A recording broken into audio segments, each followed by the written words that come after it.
Accouchement réussi. Maman et bébé se portent bien. Les premiers tests sont concluants. Le lancement est effectif.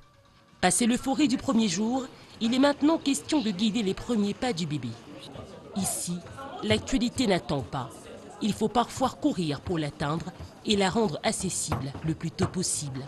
C'est la course à la montre, mais aussi au travail bien fait.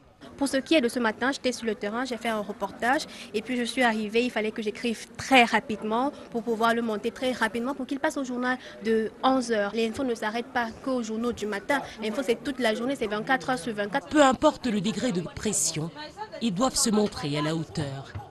Pression chez les journalistes reporters d'images, pression aussi chez les présentateurs. Ça va vite et même très vite. Pas de répit pour les monteurs non plus. Les éléments du journal doivent être prêts à temps et dans le respect du timing fixé. Le plus difficile dans ça, c'est de pouvoir aligner à chaque fois un journal lorsqu'il y a des changements, parce que le journal, ça change à tout moment.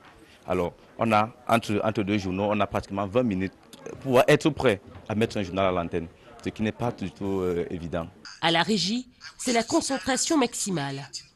Il faut faire des réglages en permanence pour éviter de fausses notes. Rien ne doit échapper au contrôle des équipes. Un nouveau rythme de travail auquel il va falloir désormais s'habituer pour servir aux téléspectateurs le meilleur de l'info en temps réel.